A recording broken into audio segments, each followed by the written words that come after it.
Assalamualaikum warahmatullahi wabarakatuh. Masih bersama channel Pukul 3 Pagi. Kali ini kita akan menceritakan sebuah kisah mistis yang berjudul Pocong Wedon Ketika Hidup Tinggal Menunggu Maut, yang ditulis oleh @vidimuhammad_.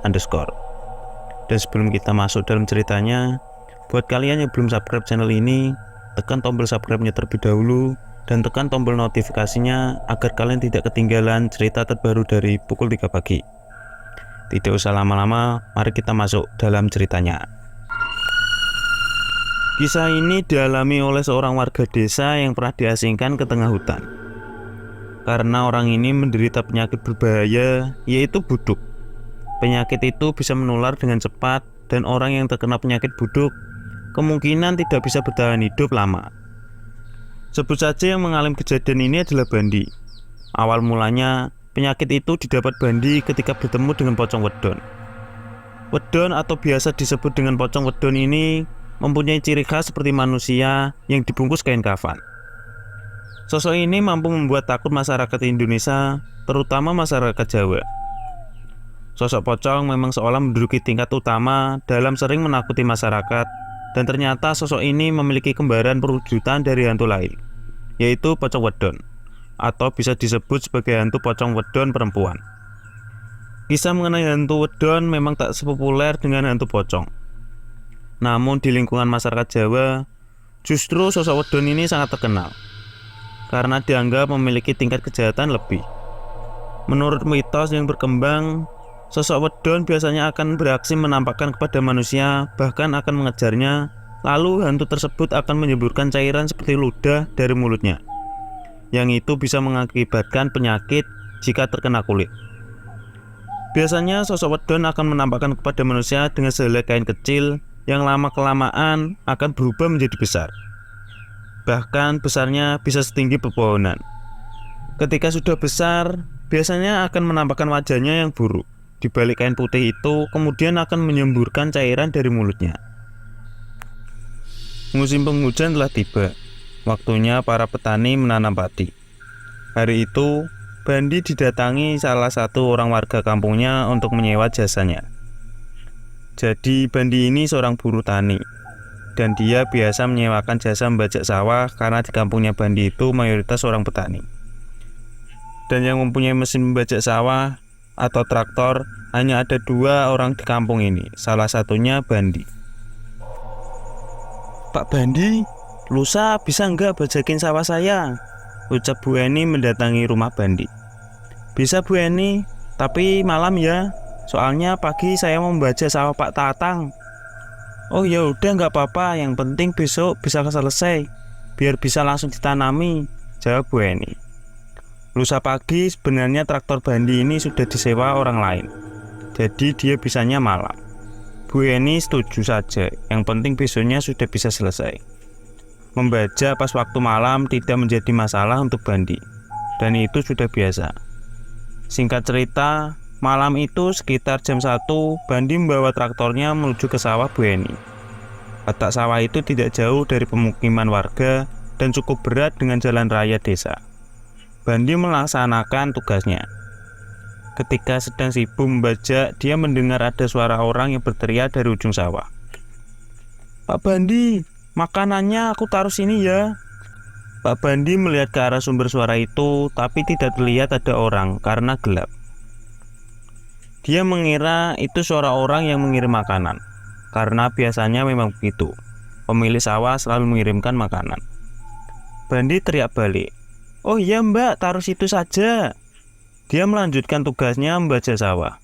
Setelah selesai, dia membawa traktornya ke pinggir jalan, dan karena perutnya yang sudah keroncongan, dia mendatangi makanan yang dikirim orang tadi. Setelah dicari-cari, ternyata benar.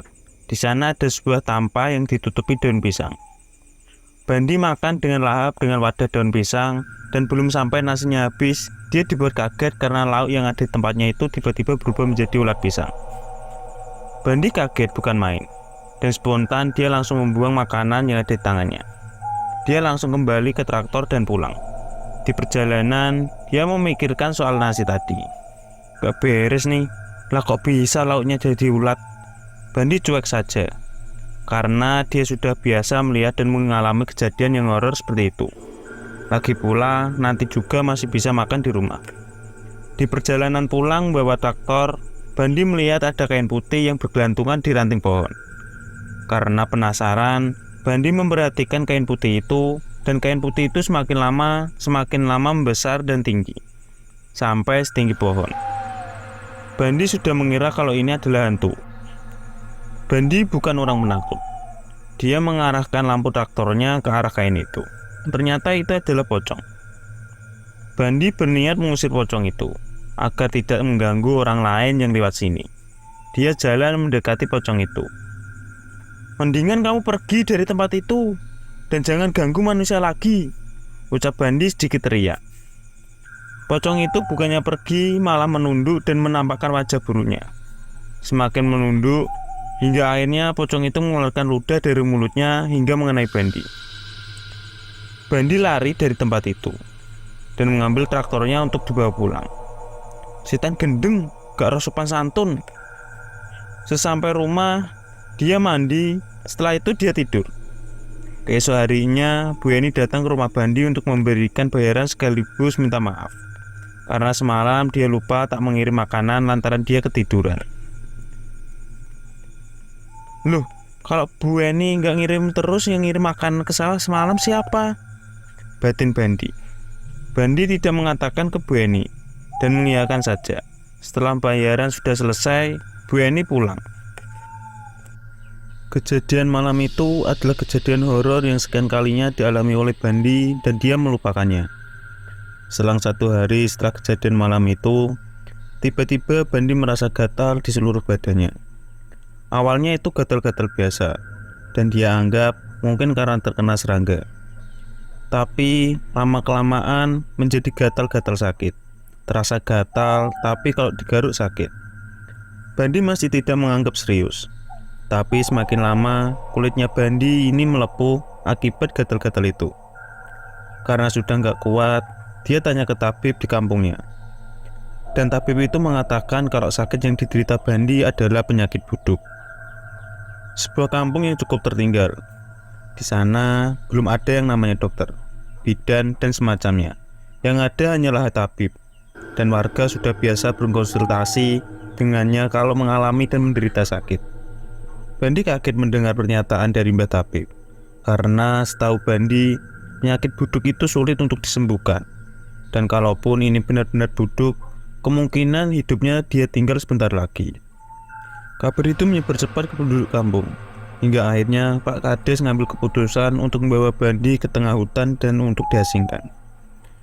Karena kalau tidak, gitu penyakit buduk itu bisa menular ke semua warga. Mau tidak mau harus menerima pengasingan ini demi warga kampung. Siang itu, dia diantar ke tengah hutan di tempat di mana Bandi akan diasingkan. Dan tempatnya itu sudah pernah dihuni oleh orang yang mengalami penyakit yang sama. Dan orangnya itu sekarang sudah meninggal, bukan hanya Bandi. Pihak keluarganya pun merasa sedih atas apa yang sudah menimpa Bandi. Sebuah tempat yang sangat sepi dan hanya hutan sejauh mata memandang. Terdapat sebuah gubuk kecil untuk istirahat dan disinilah Bandi akan menghabiskan sisa hidupnya. Setiap harinya pihak keluarga selalu mengirimkan makanan kepada Bandi. Jadi kalau mengirim makanan itu tidak langsung ke orangnya, tapi ada tempat khusus yang jaraknya cukup jauh dari tempat gubuk pengasingan. Makanan itu ditinggal ditaruh saja di tempat itu dan nantinya akan diambil oleh Bandi. Di gubuk kecil itu, Bandi meratapi nasibnya. Seakan dia tak percaya kalau hidupnya sudah tidak lama lagi. Dan dia harus menghabiskan sisa hidupnya di sini. Semakin hari kondisi Bandi semakin memburuk. Sekujur tubuhnya melepuh, tulangnya rapuh, dan andai saja jarinya ditarik, kemungkinan bisa putus. Setiap pagi dan sore, dia pergi ke tempat pengiriman makanan untuk mengambil makanan yang dikirim oleh keluarganya. 1 minggu, 2 minggu, hingga hampir 1 bulan, kegiatan Bandi hanya seperti itu. Sepi sendiri tanpa ada keluarga dan kawan-kawan. Dia cuma berharap semoga Tuhan lekas mengambil nyawanya agar penyakit ini tidak terus-menerus menyiksa dirinya. Tapi Tuhan berkehendak lain. Bandi masih diberi kesempatan untuk hidup, meskipun dengan keadaannya seperti itu. Istri, anak, dan orang tua Bandi selalu berdoa agar yang terbaik untuk Bandi. Kalaupun masih bisa sembuh, tolong sembuhkan, dan kalau ditakdirkan meninggal, semoga diberi tempat yang layak di sisinya. Entah sudah hari yang keberapa, dengan keadaan yang sudah frustasi, Bandi mencari cara untuk mengakhiri hidupnya, agar penderitaan ini segera berakhir. Dia keluar dari gubuk kecil ke tempat berdiam, lalu berjalan-jalan mengelilingi hutan sambil berpikir cara mengakhiri hidupnya. Sempat berpikir untuk gantung diri, tapi di hutan itu tidak ada tali. Sempat juga kepikiran ingin lompat ke dalam jurang, tapi hutan itu tak ada jurang. Ingin mengakhirkan dirinya ke sungai, tapi juga tak ada sungai. Dia terus berjalan keliling hutan sambil memikirkan semua itu di tengah perjalanan. Dia lelah dan mengantuk. Dia berniat akan kembali ke gubuk, tapi belum sampai di gubuk penyakitnya kambuh. Badannya gatal-gatal dan nyeri. Dia melihat ada beberapa pohon pisang yang sejuk. Untuk memutuskan untuk istirahat dulu. Beberapa daun pisang dia ambil untuk alas, dan tanpa sengaja dia mengambil daun pisang yang masih kuncup. Tidurlah dia beralaskan daun yang masih kuncup. Lalu sayup-sayup dia mendengar ada suara keramaian banyak orang. Dia bangun dan ternyata dia sedang berada di sebuah kampung. Bandi benar-benar kaget ketika dia bisa ada di kampung. Dia bangun dan ingin lari karena dia tidak ingin keberadaannya ditakuti oleh warga karena keadaannya yang seperti ini. Dia lari meninggalkan tempat tidurnya dan tiba-tiba dia dihadang oleh satu orang berkulit sawo matang. Pakaiannya rapi dan mengenakan udeng di kepalanya. Orang itu bertanya pada Bandi, "Lapo kowe mlayu? Apa sing mbok wedeni?"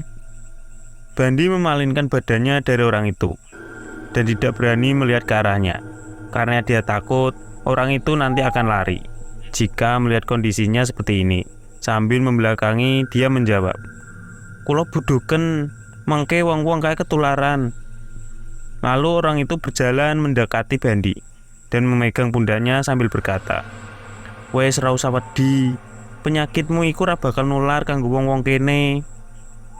Bandi kaget, kok bisa penyakitnya ini tidak menular? "Wes sing ayem, ayo milaku," lanjut orang itu. Bandi berjalan mengikuti orang itu menuju ke kampung tadi. Sesampai di sana, orang-orang pada bersalaman dengan Bandi. Semua orang yang ada di sini ternyata sangat ramah, dan tidak ada satupun dari mereka yang menjauhi Bandi seperti orang-orang di kampungnya. Bandi dan orang itu berjalan keliling kampung, dan di situ dia bertanya, "Pak, niki kampung nopo nggih? Kok kula dereng nate ngertos?" "Ora usah ngerti iki desa apa. Sing pasti wong kene beda banget karo wong kampungmu lan aku dadi lurah ning kene." Kalau dilihat-lihat memang benar beda di kampungnya. Bandi dikucilkan bahkan diasingkan, sedangkan di sini dia diperlakukan dengan ramah. Jadi kampungnya yang ditempati Bandi itu adalah kampung goib yang dihuni bangsa jin. Tapi saat itu Bandi belum sadar kalau dirinya sekarang berada di alam goib. Di sisi lain, pihak keluarga Bandi yang setiap harinya mengantarkan makanan merasa khawatir terhadap Bandi karena sudah 2 hari ini makanan yang diantarnya itu masih utuh di tempatnya dan tidak diambil sama sekali. Pihak keluarganya mengira kalau mungkin Bandi sudah meninggal dunia. Perihal ini dilaporkan pada Bapak Kepala Desa dan beberapa orang yang terpilih langsung bergerak menuju ke gubuk. Tapi di gubuk itu mereka tidak melihat Bandi. Sekeliling gubuk itu sudah disisiri tapi keberadaan Bandi tidak juga ditemukan. Mereka menganggap Bandi memang sudah meninggal. Lalu mereka kembali ke kampung dan mengerahkan lebih banyak lagi orang-orang untuk mencari Bandi agar bisa segera dimakamkan. Tempat pemakamannya tentu tidak jadi satu dengan pemakaman desa, tapi ada kuburan tersendiri khusus untuk orang-orang yang terkena buduk. Orang di situ menyebutnya kuburan buduk. Setengah hari penuh pencarian terhadap Bandi yang dilakukan, tapi tidak membuahkan hasil. Sehingga akhirnya warga kembali ke kampung dan berencana melanjutkan pencarian ini besok. Mereka tidak tahu kalau Bandi sedang berada di tempat yang bersifat gaib. Kabar tentang penghilangnya Bandi ini menjadi ramai. dan menjadi perbincangan oleh warga kampung. Banyak orang beranggapan kalau Bandi sudah meninggal dan disembunyikan oleh makhluk lain. Ada juga yang beranggapan kalau mungkin Bandi sudah tewas dimakan hewan buas. Di alam gaib, Bandi diberikan tempat tinggal oleh lurah, dan dia merasa sudah hidup cukup lama di sana. Setiap hari, Bandi jalan keliling kampung dengan kondisinya yang seperti itu, dan tidak ada satupun warga yang menjauhi Bandi. Justru sebaliknya, dia amat dihormati di kampung ini. Semakin lama, Bandi merasa nyaman tinggal di kampung ini. Hingga pada suatu ketika, dia didatangi oleh lurah dan memberitahukan kalau dia sedang dicari warga dan keluarganya. "Bali menyang alammu yo, wong desa padha golek kowe. Aku mung pengen ning kene, ora ana gunane aku bali. Ora ana wong ning desa pengen nyedaki aku. Sampean iso manggon ning kene, tapi sampean kudu mati dhisik." Lurah mengajak Bandi ke sebuah tempat di mana ia tidur beralasan kuncup daun pisang dan mengembalikan Bandi di alam nyata. Setelah kembali, dia tidak lagi melihat ada perkampungan yang tadi dilihatnya. Begitupun lurah yang tadi mengantarkannya. "Loh, mana ini Pak Lurah ya? Dan kampungnya kok tiba-tiba hilang?" batin Bandi. Dari sini, Bandi paham kalau kampung yang tempat dia tinggal itu adalah kampung gaib. Begitupun dengan lurahnya. Dia memikirkan perkataan lurah tadi. Kalau ingin tinggal di kampung itu, dia harus mati dulu. Bandi semakin bulat dengan niatnya, ingin mengakhiri hidupnya agar dia bisa hidup di kampung itu. Dia tidak kembali ke gubuk pengasingan, melainkan mundar-mandir mencari cara untuk mengakhiri hidupnya. Terlintas ingin menusuk perutnya dengan ranting kayu, tapi Bandi orangnya sangat takut melihat darah. Dia berjalan tanpa tujuan, hingga dia keluar dari hutan dan menjumpai ladang petani. Di dekat ladang itu, dia melihat ada sebuah botol berwarna putih. Setelah dilihat, ternyata itu adalah obat rumput dan masih ada isinya. Seketika Bandi berpikir untuk mengakhiri hidupnya dengan cara minum obat rumput ini. Dia membuka tutup botolnya, dan setelah berpikir 1000 kali, akhirnya dia memutuskan untuk meminum obat rumput itu. Dia meminumnya hingga habis. Setelah itu, dia kembali lagi ke dalam hutan dan berharap bertemu hewan buas agar menjadi santapannya agar jasadnya tidak lagi ditemukan. Di tempat dia tidur beralaskan daun pisang, dia merasakan sakit perut karena obat yang diminumnya tadi bereaksi. Badannya guling-guling di atas tanah karena tidak tahan dengan sakit yang dirasakan. Dan disinilah keajaiban dari Yang Maha Kuasa turun. Obat rumput itu ternyata tidak membunuhnya, justru sebaliknya. Masih dalam keadaan kesakitan, Bandi pingsan. Dan sadar-sadar, rasa sakit di perutnya tadi sudah hilang. Bahkan, kondisi tubuh Bandi terasa beda dari sebelumnya. Selain sakit perut, rasa gatal yang ada di tubuhnya juga sudah tidak terasa. Bandi masih belum kembali ke gubuk pengasingan, dan berharap dia bisa kembali lagi ke kampung yang sebelumnya dia tempati untuk tinggal di sana. Keluarga Bandi sangat mengkhawatirkan keadaannya. Beberapa warga sudah mencarinya, tapi tidak menemukan keberadaan Bandi di sini. Hingga akhirnya warga mengeklaim kalau Bandi sudah meninggal dan mayatnya dimakan hewan buas. Speaker masjid mengumumkan kalau Bandi sudah meninggal. Keluarga Bandi berduka cita dan warga berdatangan ke rumahnya untuk melayat. Semakin hari keadaan Bandi di hutan itu semakin baik. Pisang yang belum matang menjadi makanannya, begitupun dengan daunnya. Gatal di badannya sudah tidak terasa lagi. Luka yang melepuh perlahan mengering hingga akhirnya buduk yang ada di tubuh Bandi sudah sembuh. Bandi kembali ke gubuk pengasingan, dan gubuk itu ternyata sudah bersih. Dia berniat kembali ke kampung halamannya tapi nanti malam. Karena kalau sekarang pastinya warga akan lari melihat Bandi. Sementara hari masih siang, dia berdiam diri di gubuk sambil meratapi nasib buruknya yang telah dialaminya, yang seakan-akan seperti mimpi. Tapi dia masih belum yakin apakah warga masih bisa menerimanya atau belum. Meskipun begitu, dia sangat bersyukur karena sudah diberi kesembuhan. Pas tengah malam, dia berjalan menuju ke kampungnya. bisa melihat kampungnya lagi, ia merasa senang. Suasana di kampung malam itu sangat sepi karena warga sudah pada tidur. Sesampainya di kampung, dia tidak langsung pulang ke rumahnya, melainkan ke rumah tabib untuk mengatakan kalau dirinya telah sembuh. "Assalamualaikum, Dek," ucap Bandi. "Waalaikumsalam. Sinten nggih?" jawab tabib dari dalam rumah. "Kulo, Dek, tolong jenengan buka lawange." Mbah Tabib sepertinya mengenal suara itu. Ini kayak suaranya Bandi, batinnya Mbah Tabib. Beliau turun dari tempat tidur, kemudian membukakan pintu. Pintu dibuka dan ternyata benar bahwa yang datang adalah Bandi. Mbah Tabib kaget karena ternyata Bandi masih hidup setelah 5 hari yang lalu dinyatakan sudah meninggal. "Le, kowe iki Bandi toh?" tanya Mbah Tabib. "Nggih, Dek, kula Bandi. Kula pun waras, Dek," jawab Bandi. Mbah Tabib masih belum percaya kalau yang berdiri di depan itu adalah Bandi. Lalu dia mempersilahkan Bandi untuk masuk ke dalam rumah.